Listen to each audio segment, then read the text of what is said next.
Hello, hello. This is Big Game James Worthy, and you are with the Byron Scott Fast Break Podcast. Go get it. Here we go. We're back with another episode of Fast Break. Kid James, Byron Scott. Showtime is in the building. Big Game James. We call him clever, though. Clever. Yeah. James Worthy. What's happening? Yeah, how you feeling? I'm Look good, great. man. I can't even tell you, brother. Every time I wake up, it's a bonus after that. I don't care But what you look happens. great, though. I feel good. I feel Yeah. better. You get a little older. You start thinking about things, you Yeah. know. Stop eating all those, Oreos and ice cream at midnight, Yeah, it's all good, man. I'm fortunate and blessed, brother, for sure. Yes, sir. So we're going to start with your accolades. And believe it or not, it's a lot. Yeah. And I had to streamline it a little bit, but I think it's only right that I go over it. Are you okay with that? I'm good with that. Let's do this. The older you get, you want to hear that shit. You know what I'm saying? Yeah. North Carolina. So we're going to start in North Carolina. Yes. You won the title in 1982. Final Four's most outstanding player that year. First team All-American. Drafted number 1 by the LA Lakers. 1982. Long time ago. Spent your entire 12 years with the team winning 3 NBA titles, 85, 87, 88. Yes, sir. NBA Finals MVP in 1988. 7-time NBA All-Star. Named to both NBA's 50th and 75th anniversary team. Inducted into the NBA's Hall of Fame in 2003. Number 42 retired by the Lakers. Number 52 retired by North Carolina Tar Heels. And regarded as one of the best small forwards in NBA history. You got everything except a statue. Man, Jay. Man. I just had a good time doing it, man. Playing with, let me tell you something. The only thing I ever wanted, this is a true story, out of basketball. Yeah. Was a scholarship. Okay. All of us in here remember how hard our parents had to work. Yes. That's worse. 2, 3 jobs. Yes, sir. Never got to see them, till late at night. And I had 2 older brothers who were 8 and 9 years older than me. Byron know my brothers. One of them passed. Very well, yeah. But so I came like 8 years later, and I had an aunt that used to tell me, you were a mistake, don't you, son?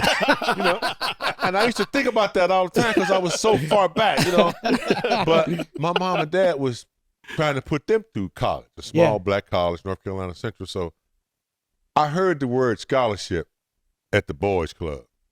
Mr. Perry was talking to some older guys over there about football scholarships. I'm like, you got to be pretty smart to get a scholarship, right? Yeah. I was thinking, you got to be an A student. Mm. But then he said athletic scholarship, and I had grown that summer to 6'5", and basketball was taking over. So that's all I ever wanted, man. Yeah.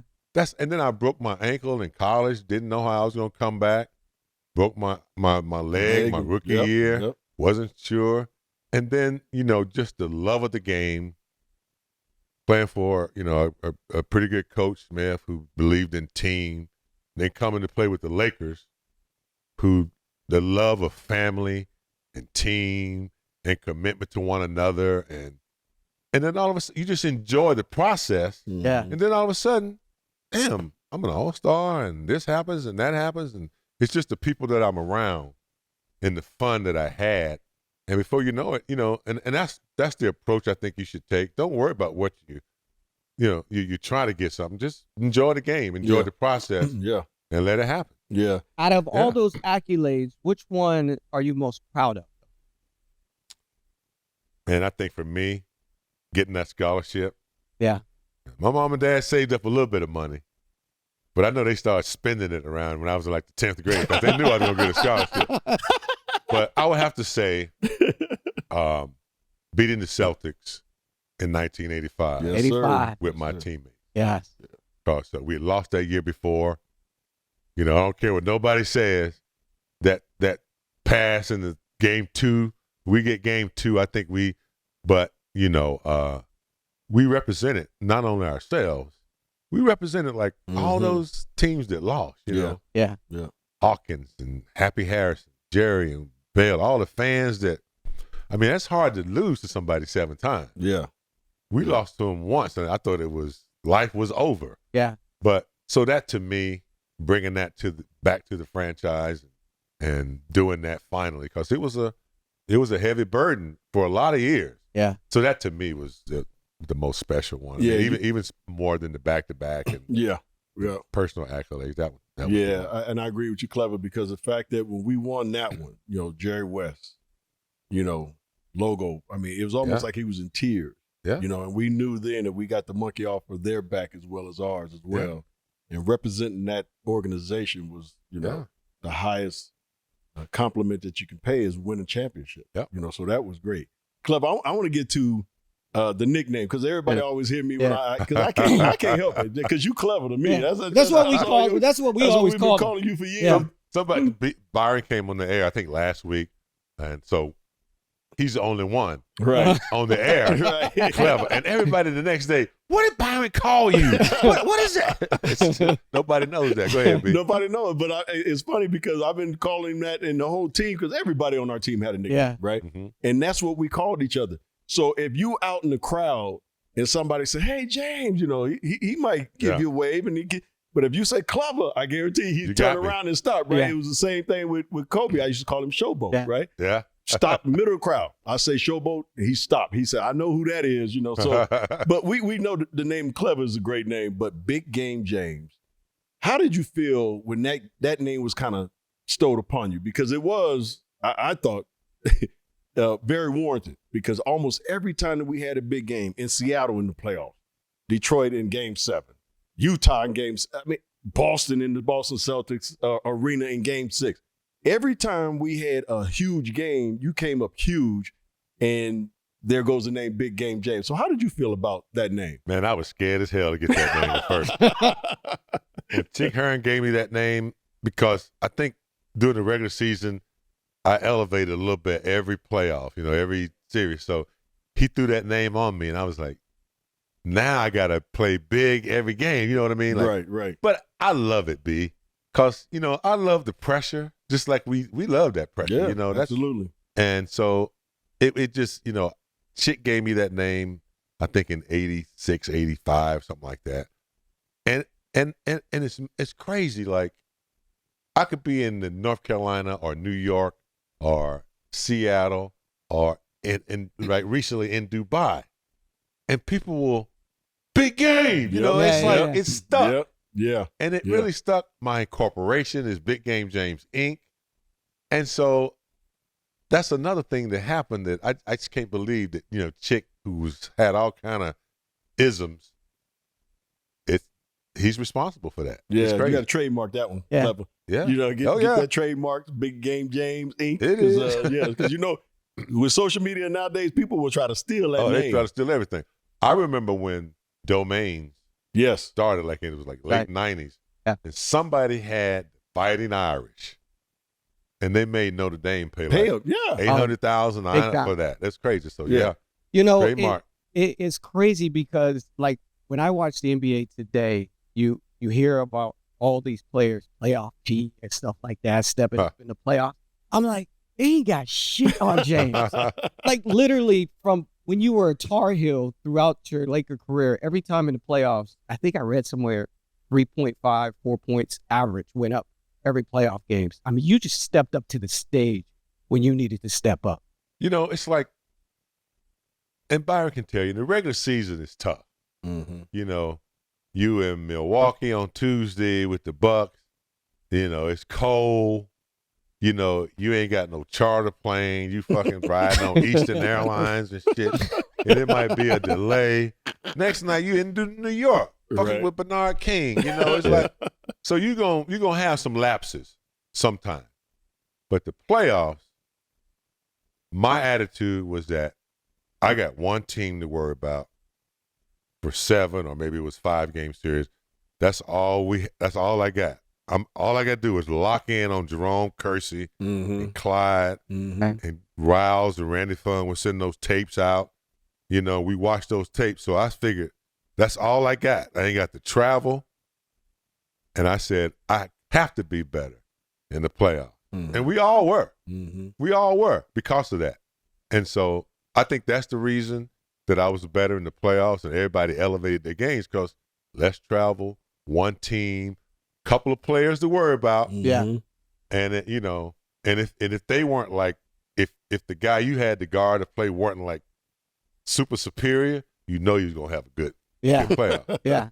But Byron and I, we always, because we weren't gonna never allow Magic to guard Stockton or guard Isaiah or guard. So it was always Byron and I had some tough nights because Byron always had to take the point guard. Yeah. And then I would have to take the two guard. Yeah. Mm-hmm. And so I think that also like got us energized, the defense, that it was like, then, just being around the boys, man, like the ride over on the bus. Yeah. Stuff like that, it was like, it means a lot when you're close and you're going into war. Yeah. Yep. You want to be connected, man. Yes, sir. Now, you mentioned the legendary Chick Hearn, Mm-hmm. Laker for life. Yeah. Do you have any chickisms you could tell us? Do you know 5 chickisms? Well, the eggs are cooling, the refrigerator light, the 50-foot layup or something like that. Damn dumb.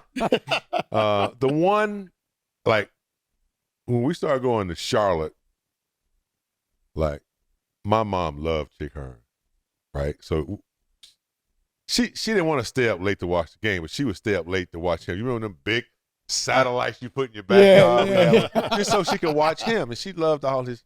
So, and then when she would bring food to Charlotte, she would always bring Chick an extra sweet potato pie. He just loved my mom. So they were talking about his isms.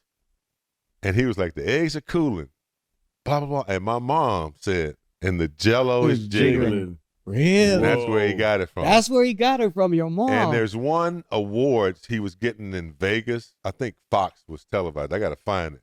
Where he says it. He clarifies that. Yeah, Gladys Worthy gave me the. So, yeah, Chick was crazy, man. He's from a different era. We used to have some fun with Chick. Some of the things he used to say, man. Some of the things that he said that he could not say today. Could not say, man. Like that's how crazy it was. Some have been public, which you probably know when he was emceeing, Magic's. I think it was the United Negro Fund. Yeah. And you probably heard about that slip up, but we don't need to. I don't want to say it. I'll tell you off air. We ain't gonna mess with Chicky like that. Chick was a good man, man. Yeah. He really was. He reminded me of my grandfather, who would say shit, man, you wouldn't believe. But he can change. Yeah. Because that's the era he's from. Right. And so Chick was one of those. Yeah, and they got to that age where they don't give a shit now. Yeah. You get to an age, and we gonna get there, Clever. And we're there. I'm about to say, because I'm real close to that right now where I don't give a shit. Yeah. My wife will say something. I'll be like, man, I don't give a shit about that. And our kids will be like, you can't say that. Right. I can't say what? I just said he's soft. You can't say that. So, yeah, all right. I'm going to say what I want to say anyway. But anyway, so Clever, let's go back to your rookie year here in L.A. You was coming off the bench. You were playing behind one of our favorite people in the world, Jamal Silk Man Wilkes. Mm-hmm. And, you come in that year playing well as a rookie, and you break your leg. Yeah. So you kind of hit a little bit on the process of getting back to all-star caliber, not knowing if you was going to get back. Yeah. Kind of tell us about how that all felt, because at that time you were rolling and the team ended up losing in the finals to Philly. And I think there's a whole lot of people still to this day that felt if you were healthy, but had a better chance. Had a much better chance of winning that series. Yeah, man, I came in behind Jamal Wilkes. Actually, short story, I was drafted number 1, power forward in college. Yeah. Came to L.A. I was not arrogant. I wasn't overconfident, but I was like, I'm going to start. I'm just telling myself, building myself up. I walk in the gym, there's Kareem, Magic, Jamal, McAdoo, and then I see Kurt Rambis working. Kurt Rambis. And I was just looking at his ass. I'm quicker. I'm faster. I can score. He had these glasses on with like duct tape, like keeping them together. He had all these apparatuses to keep his elbows from bending, and he smelled like fucking Ben Gay and shit. And I'm like, I got this spot. I got it. Well, within the first 10 minutes of practice, Kirk showed me what an NBA power forward was all about, I said, fuck that. And I said, Jamal, you next. I said, Jamal, you next. But I had to wait for a few years. But my rookie year, man, I was coming off the bench and averaged about 12 points. And around February, you know, I started to get it. I started to get the NBA. I had surpassed that rookie lag of January, and Riles was starting to play me. And so I had gotten used to magic. You know, we were running power downs and dribble the key and, you know, sideline and stuff like that. But mostly we were running, and it was really good. And it was in April.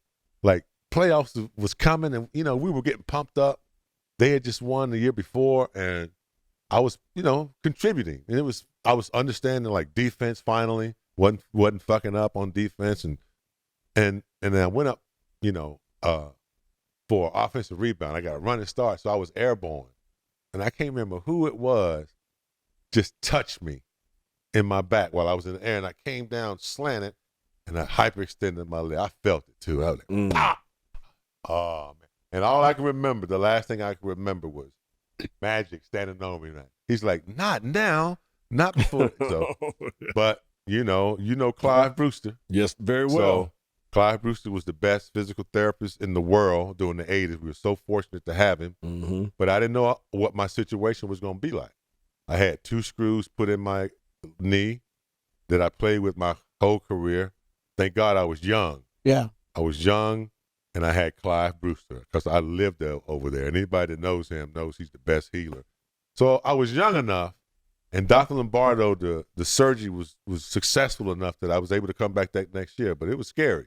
Mentally, what did that do to you as a young rookie at the time? You were 21 at the time. I was shattered, man.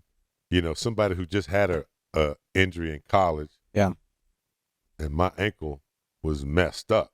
Like my sophomore year, I was like 25 pounds overweight. Coach Smith didn't allow me to practice. I had 2 pins in my ankle. I was just didn't have any mobility. And we still ended up playing Indiana in the NCAA and lost to them. But I didn't know how I was going to come back after that. But I came back my junior year pretty good. But the leg, I didn't know because that's the one I jump off of. Yeah. So if it wasn't for Clive, I was supposed to go home for the summer for like 6 weeks. And I'd already done a lot of rehab here since April. And so I was going to go home. I think I was going to go to summer school and for a session. And Clive say, "You want to play?" Am I right, B? You want to play this season, or you want to play in December when you want to play? I said, "I want to play," and you stay. And I stayed out here, man. And he got me better. The Cybex machine. Yep. He was key, I have to say, because I don't think if I hadn't had that intensity and all that shocking and stuff, I mean, it would have been delayed a little bit. So but I came back, and we went to Palm Springs. There was bees. I had a real rookie season that year because I didn't play the playoffs, and I was only my rookie year. So when I were in the same class, 79, we were in Palm Springs. Yes, we hit that 3-line rush, and I went up and I said, "Okay." I ain't looked back since. Yes, sir. Cliff, I want to talk about in 85, 87, 88. We did everything that we wanted to do. We won the championship in 85, kind of our revenge year. Yeah. And then, then Rouse put it out there in 87 after we won that one. Back to back. Guaranteed that we're going to win it again. And we were able to fulfill that dream as well and that prophecy that he had. Which one do you think was the toughest of the three? I would have to say 88. 85 was tough, but we knew we were going to beat them. Yeah. 87 was a breeze. Nobody was going to beat us in 87. Nobody. They could have put together an NBA All-Star team and put it against that 87 team. We were legit. 88, we hadn't seen that before. We've seen Philly. Well, I had never played against Philly, but the Lakers had seen Philly and Boston. Detroit was a different animal. City Boys, led by Isaiah, a Chicago tough, bad dude, behind Magic. I'm taking him over anybody guards, yeah, I behind hear Magic. So, and they had Rick Mahorn, who, say what you want to, he was, when you riding down the freeway, it's hard to get by a wide load. Yeah. You be trying to get around, you can't, so they had, Lambeer, Spider, Dennis Rodman. Yeah. They had the fucking Vinny Wade, and they Yeah. were physical and they were tough. And so we hadn't seen that. Well, Boston was physical, but it was just Boston wasn't young and as athletic as Detroit. So, yeah, we figured it out, though. We figured it out in 88. Like when we came back down 2, I had no fear. I was like, we got 2 games at home. We got this. Yeah, we down 3-2. Yeah. And Rouse had guaranteed it, so it was on. And I mean, Kareem was still with us, but he was getting a little older. Right. And Rouse had asked Magic in 87 to start stepping it up a little bit. Yeah. He got MVP of the league. Yeah. Start And scoring so, more. Same thing. I realized, I said, Kareem is, so I knew it was more shots for me. And, Rouse had, promised it. And it was probably one of the best moves that he did. You think, B? I do, because of the fact that 85 we won it, and it's almost like we were satisfied to a certain extent. So we lose to Houston next year. We got remotivated. Right. We win in 87. So I think Rouse had the one thing about Rouse, I think he had a great pulse on us as a team. He did. He understood that we needed another challenge. Yeah. And not saying anything, just kind of letting us go and just, come back. I think he felt that we would have been like, we won in 87. Yeah. Let's see when we get there. But when he said he guaranteed it, he knew that would get our antennas going.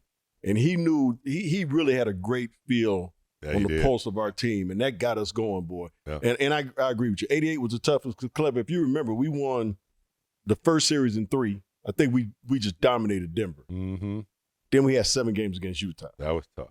Then we had 7 games against Dallas. That was tough. Then we had 7 games against Detroit. That I mean, tough. it was by far, to me, the toughest route that we had to take. Yeah. And the fact that during the season, everybody was coming at it. Yeah. No doubt. So it made a real tough year, but man, it was so gratifying to be able to win that championship.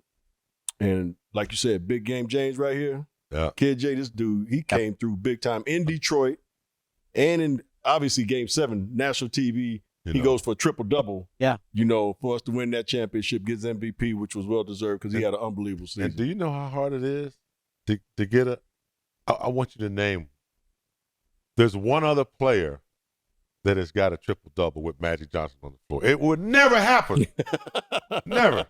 There's one other player, though. Can you name him, Jason? Byron Scott. No. Not Byron. Mm-mm. I didn't know there was another one until I was like, oh, God damn. I thought I was the only one. In that year, 88? No, it just was after period. that. Yeah. It was, It was after that? I'll tell you because you won't get it. Okay. He's a 7-footer. Sam Perkins. Nope.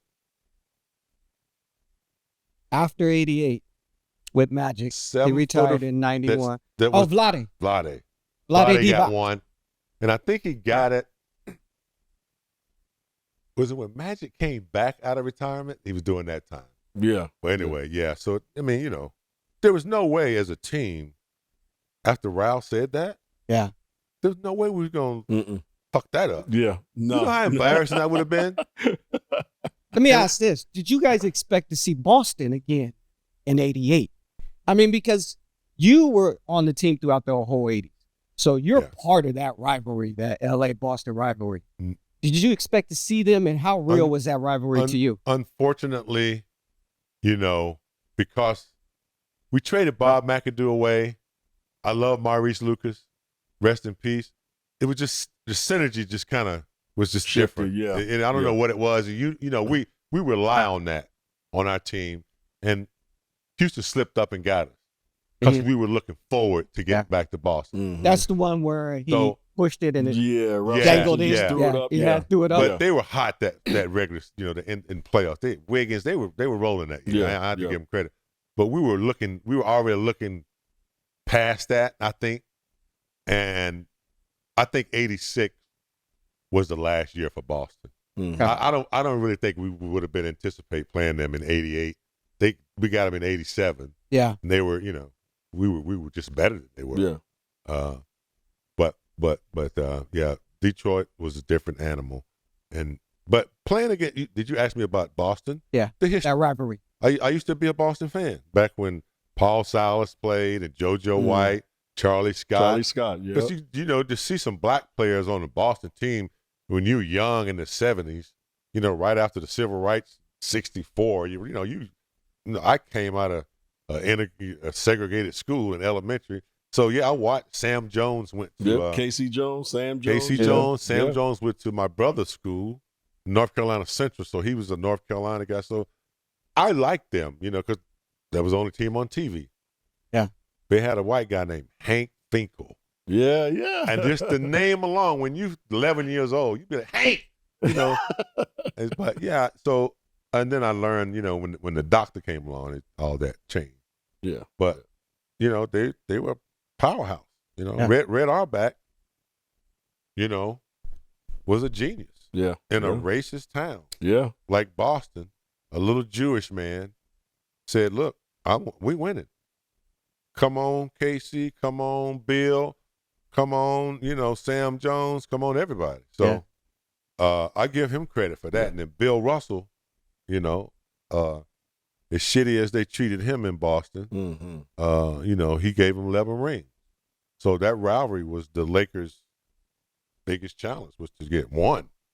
And we were fortunate enough to get 3 with Kobe's, was 2010? Yeah, 2010. 2010. Yeah, 2010. 2010.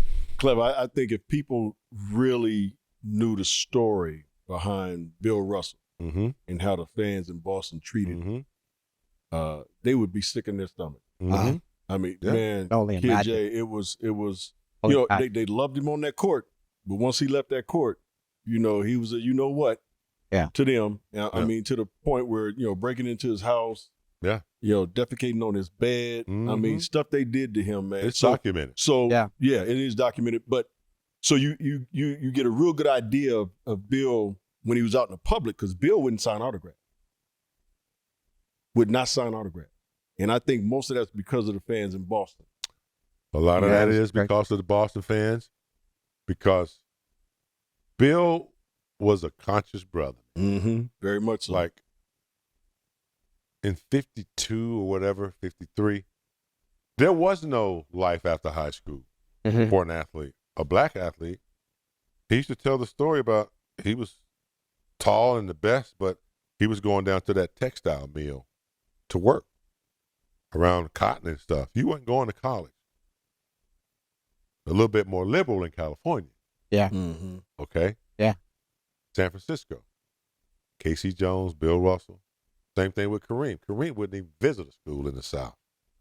And Kentucky and North Carolina, all those schools were big back there. He's like, So they gave him a chance out here, and, he reconciled with a lot of stuff that happened to him in Boston, but it was harsh and mean and racist, Jim Crow-ish.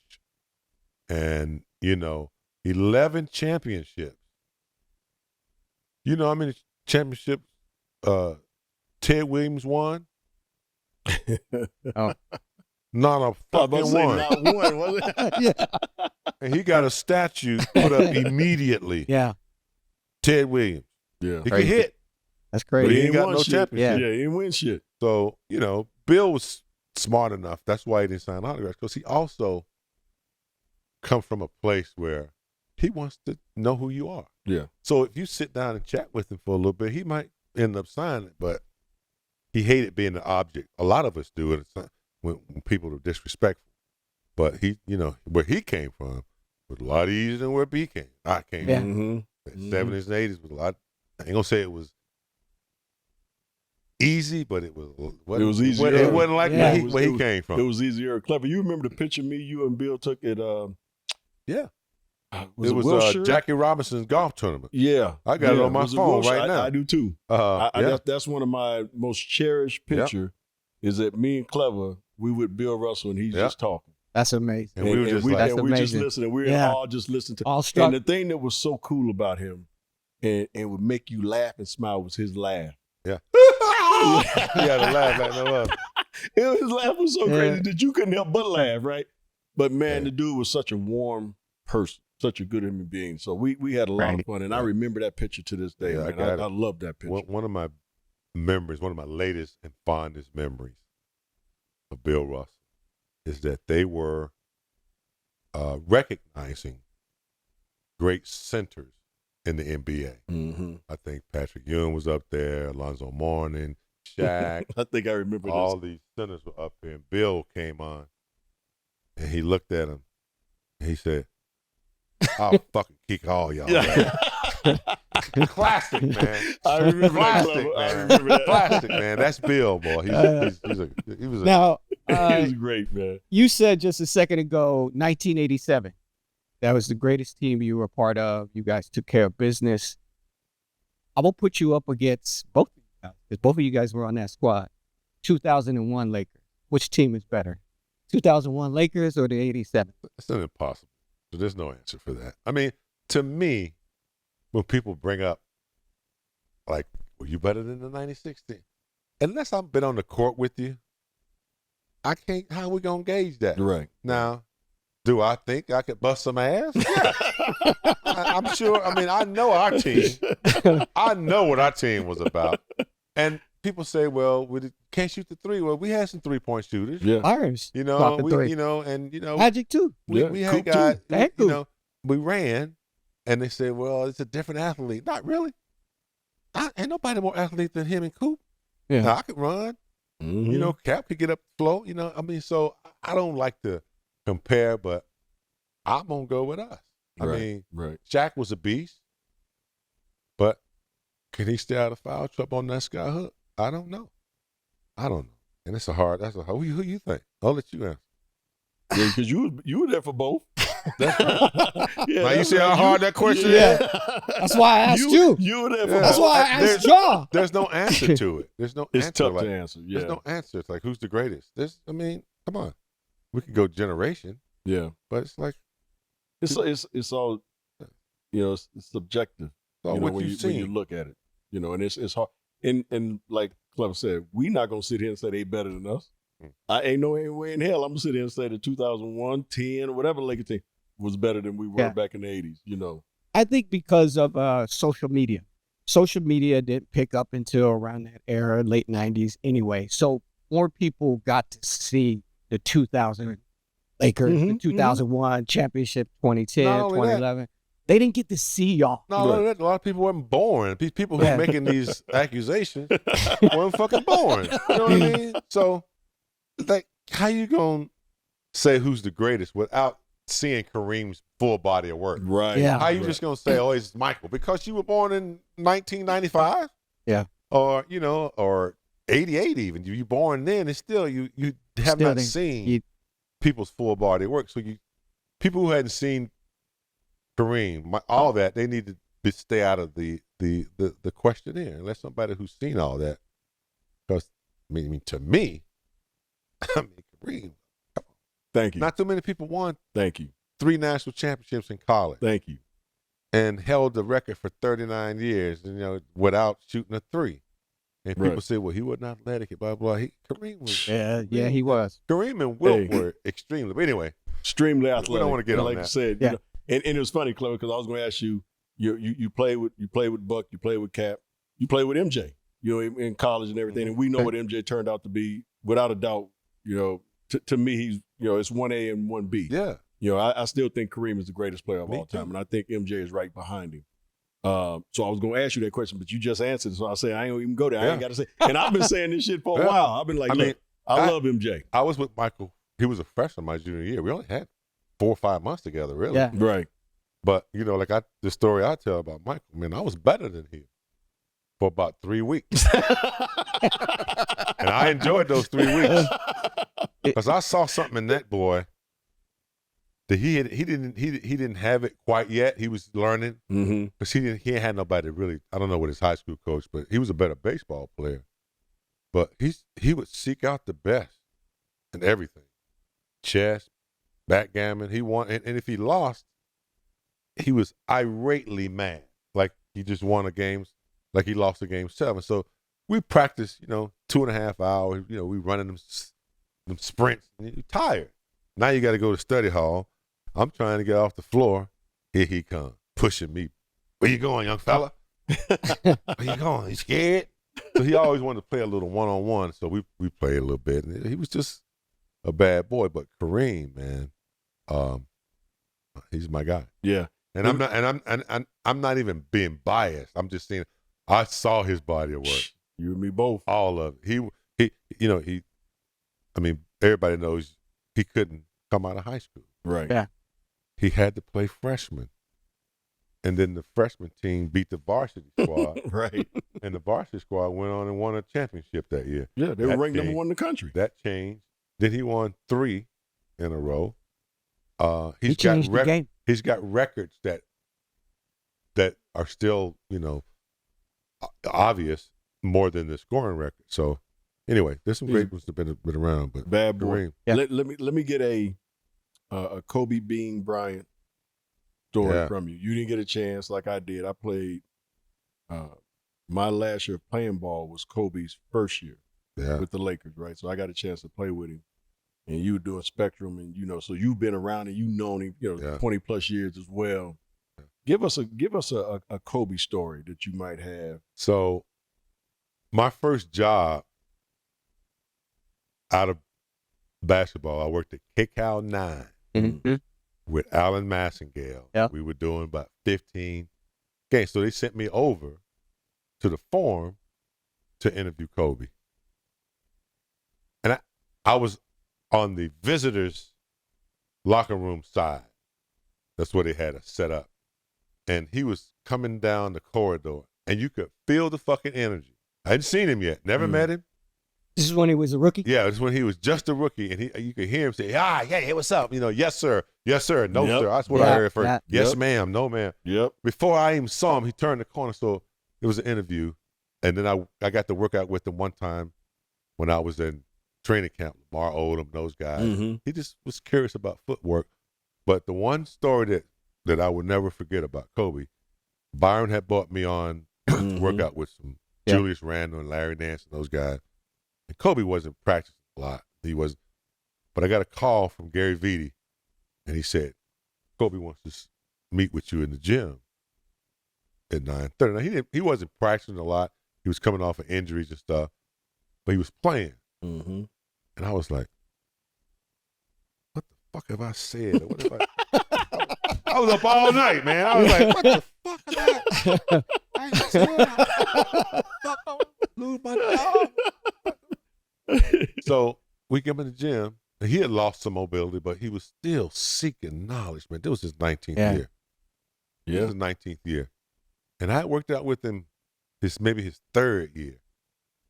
And he was like, my dad used to get these VHSs when he was in Italy. And I saw this move, and I've been trying to do it.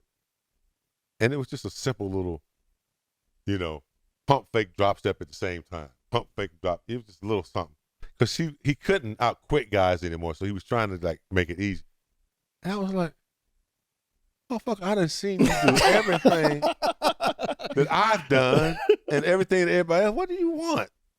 He was just seeking it, man. Yeah. And so I was like, okay, so don't run into it. I said, sometimes you gotta be an actor. Sometimes you gotta be walking to you gotta know the spot you want to get to. Just walk and say, wait for the pick. Sometimes I knew Byron was coming to set that sideline pick, and I'd be like, wait. And I knew that was coming. So we just went over a couple of things, but that was the thing that 19 years, man. He's still seeking knowledge. Yeah. Wow. That's crazy. That was Kobe. Oh, man. So playing in the 80s, we're going back to the 80s again. When you played, who was the biggest shit talker in the NBAs in the 80s? Shit talking was based on could a motherfucker bust your ass back? So I don't remember I didn't talk a lot, but obviously Larry Bird talked a lot of shit. He didn't really talk a lot of shit to me though. It's because you could bust his ass Yeah. back. Guys like X-Man. Sometimes we get into it. But guys Xavier McDaniel. Yeah. Yeah. Guys didn't really talk too much shit to us, man. They kind of knew not to rile us up. They knew if they started talking shit, that was a definite ass whooping that night. Definite. There's no doubt about it. Your ass is, what? And you better not put that in the paper either. So we had guys, that would talk shit to us. But, not too much, man. Cedric Maxwell and them. Yeah. It was fun, but we didn't have, I don't remember anybody from Denver, Dallas, Utah. No. They would get riled up, but I just, don't. Kid J, I got a story for you, though. Clever, he'll remember. Maurice Lucas. Maurice Lucas. So we playing in Phoenix, and Maurice is the intimidator. Yeah. So he hit Clever with a hard elbow, right? And Clever came down and looked up and Clever was about to punch him. And then Mo said, yeah, go ahead, swing, bitch, so I can beat your ass, right? Clever said, no, I ain't gonna swing. I'm gonna beat your ass every time I get the ball, right? So of course, Magic being Magic. I said, Buck. He went to him every time. Clever scored like the next 7 straight times. And this is the first time I ever seen Clever do this. Every time he scored, he was talking shit to Maurice, right? And Maurice was quiet as a church mouse because he had riled him up, right? Yep. But he's right. Nobody really talked shit to him. No, I think Vernon Maxwell, he was one that talked shit to Magic, and Magic wore his ass out. Yeah. But not a lot of guys would mess with us. Larry was probably the only one that would talk shit. And I mean, he would talk shit if you rotated and couldn't get to him. Yeah. Things like His that. was more generic. Yeah. But it wasn't like it wasn't like he would with like with Atlanta or some of those other teams. Right. So he knew. Let me reverse the question.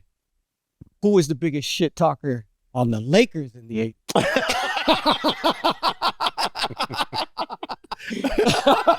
That's because, I had backup. I had all these guys, so I had backup, so I can say what I wanted to say, right? It was the 3 amigos on the team. He wanted to me, but me, Coop, and Magic was like the 3 biggest shit talkers. The 3 amigos, man. And you know what? If you thought you could challenge them, you were wasting your fucking time. So when they got on, you'd be like, yeah, you just take that shit, move on. Because you didn't want to get on the bus with them motherfuckers. We used to have some fun. Then Orlando Woolwich came. That was another instigator. I can't even tell how much fun, man. Man, we had so much fun to do that. One day, Byron will tell you about the newspaper game, the magazine game. Oh, man. There's a zillion stories that we, like, that's all we had. It was the bus. Yeah. No writers, no, it's just us. Yeah. So it was family. 25, 30 minutes, that's when we let go. Yeah. And we had fun letting go, believe me. Man. We had fun letting go. Clef, let me ask you this. Because you've been around this, especially with K-Cal and then moving on the spectrum for so many years and watching so many Laker games and the teams that they've been playing over the years. What do you think about today's game? And I'm not saying compare it to the 80s or the 90s, but what do you think just in general of today's NBA? It's different. Like, I started watching the game with Oscar Robertson and Lou Alcindor at the time. Mm-hmm. Yeah. And when I got to the NBA, it hadn't changed. Mm-hmm. The game had not changed. It was pretty, it sped up a little bit. Mm-hmm. Guys got a little bit more athletic, Dominic, we had. But as far as the fundamentals of the game, you could still check a guy if he came across the lane. Mm-hmm. You could play a little bit more physical, not like crazy physical, but just, and so it's a different game. It's I don't want to say softer because I don't want to put that on it, but it's a little softer. Yeah, it's a little bit soft. And I'm not saying that the players are soft. Yeah, that's not what I'm saying. Because there are some Jamon Greens, there are some very tough players. I'm saying the game. Yes. I remember when they took away the hand check. I remember when they took away the check. Why? All of a sudden. Yeah. Because you don't have guys that are staying 3-4 years in college anymore. Austin Reeves, undrafted. Yeah. 4 years of college. Mm-hmm. That's where you get the drill work. Yeah. All right. 20 minutes before practice, guards down here. 20 minutes, and you do all this stuff. That work, yeah. That's where you get that individual work in the computer. So when you get to this league, you know how to stunt and get back. You know certain things about the game. And I think our players are very athletic. They spend a lot of time on athletics, and I respect the game. It's their game now. Yeah. And the 3-point is taking over the game. I never played AAU, and so I can't bash it. I don't know anything about it, but I know they play 6 games on a Saturday. Yeah. And they'll go out and get the best players within a 50-mile radius. And they're good. They're talented. Yeah. In Europe, they might play 1 game a week, but they're 2 at the most. who are the top 7 players in the NBA today? They're from Europe. So we need to look at that. I ain't got no problem with a guy coming out of high school, make that money, get that bag, but don't forget the game now. Yeah. Because I watched the WNBA. Yes. And they have 3-4 options off of that one play because they don't play above the rim. They don't, and it's exciting. They use the fundamentals. Yeah. They use their fundamentals. Do you think any current players today could play in your era? Yeah, of course. Mm-hmm. Who do you think could play? Durant, LeBron, Kobe. Mm-hmm. There's Shaq. There's some guys that can play. Jokic could play. Jokic, yeah, for sure. Luka Doncic could play. Giannis? Yeah. Giannis could play. Yeah. I think most of the current players Anthony could play. Davis. It'd be different. Yeah.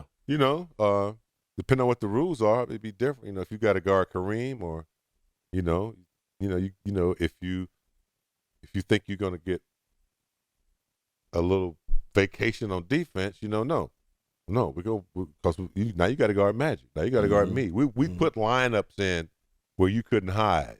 Yeah. So it wouldn't be none of this, and then load management is, that's, I don't know what that is. Yeah, we all trying to figure that one out, Clever. We try. Your day. Yeah, we didn't have load management, but the thing was, we wanted to play every game. Yeah. If you want to do load management, which I understand these guys now, and again, it goes back to you're not calling players soft, but they've made the game soft. The game, not players. You know what I'm saying? So I think a lot of guys are taking advantage of that, by saying, I don't feel like playing tonight. Well, you get paid to play. Yeah. Right? Yeah. If you're going to take a night off or a day off, do it in practice. Yeah. Play the game. Exactly. Do it in practice. Yeah. So you already get, they've already made the schedule a whole lot more feasible for these guys anyway, not doing back-to-backs, but only a few times instead of what we had to do it I don't know how many times. Yeah. You got charter planes. It's just so much easier right now than it ever has trainers. been. Yeah, you got and 15 coaches. Masseuses, So they've made it so much easier for you that I don't understand load management when you are paid to play the game. So take practice off. Don't ever take games off because you're cheating yourself, you're cheating your teammates, and you're cheating the fans.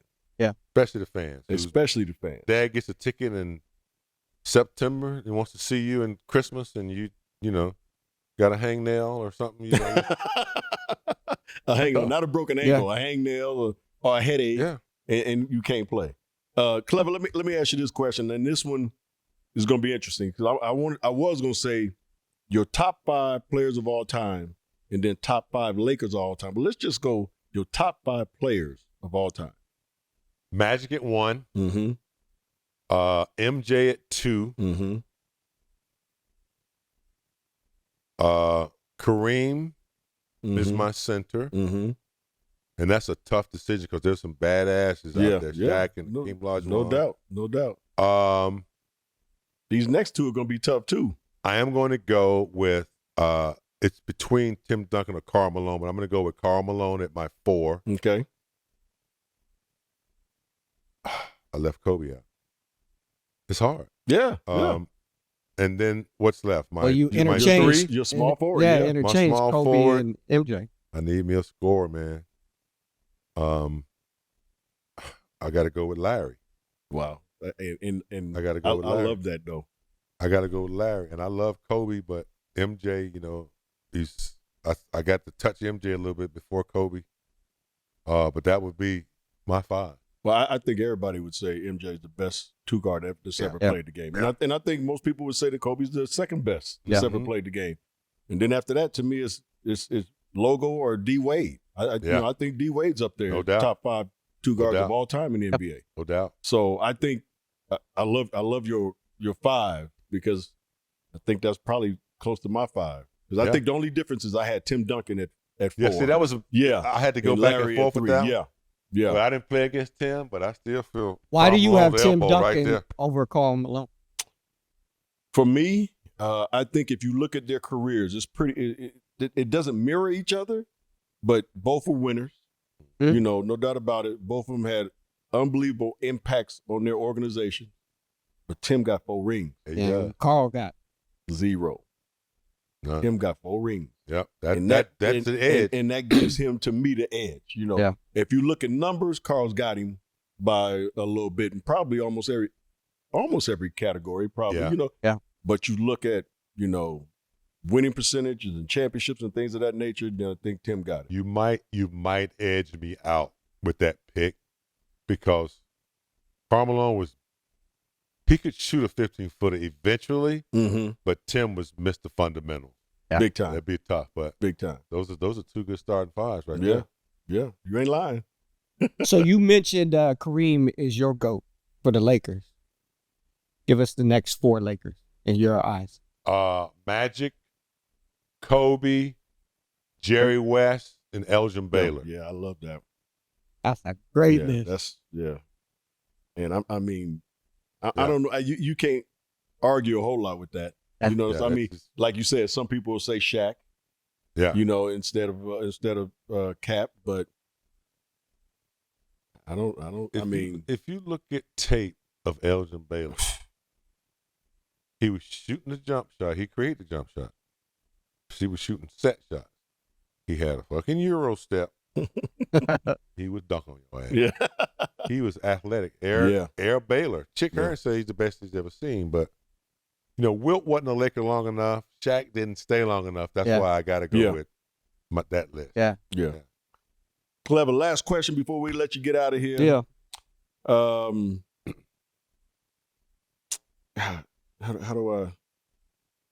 do I put this? I want to make sure that. Okay, last question. Mine wasn't. My answer's not 20,000. That's Wilt. No, we talked about it earlier. It just, you know, I'm getting old, so my train of thought took off somewhere else. Things that James Worthy's working on right now that he's doing. We know you. We always see you on Spectrum. I know you got some other business adventures that you've been doing over the past 10 years that are coming to fruition. What's James Worthy working on right now? Will be the one thing that I've been trying to do for the last 25, 30 years is write a book. Okay. And I'm finally, I have a publisher, Simon & Schuster, signed me on. I got an agency, and I'm almost complete. Oh, man. And I wanted it to be about my career. You know, I did play for Dean Smith, did play for Michael Jordan, for you and the Lakers and all that is in there. But I had other struggles, which I think a lot of men do, particularly black men, and particularly because I was brought up to be strong, internalize, you know, didn't have a voice, really. I didn't really have a voice till I was my late 30s, man. But basketball was my voice. And so I used that. That was my winning formula as well. When I was on that court, when I was around my guys, I was good. But then maybe in the hotel room or maybe, you know, at home, there was some dark places that I carried on. It just got worse over time. And so I write about that. I write about therapy is good, especially for black men who have been taught that you're weak if you go that route. And so many relationships and families have been distorted because we just don't know how to communicate. And I learned how to do that. And so I'm writing that book. It's coming out hopefully around Christmas. Or I'm working on some other things. You know, coaching is imperative in your life. You know, like as a kid, the mentorship you get. So a friend of mine and I are creating this app called My Sport, where you can get an app for maybe $5, and anywhere in the world that you are, you know, China, Japan, in Africa somewhere, because everybody doesn't have access. But if you can imagine going to this app and being able to get instructions from Jerry Rice on how to run a pattern, or Mia Hamm on how to do something in soccer, or Byron Scott on how to step slide defense or shoot a jump shot, we build up this library that goes into this vault.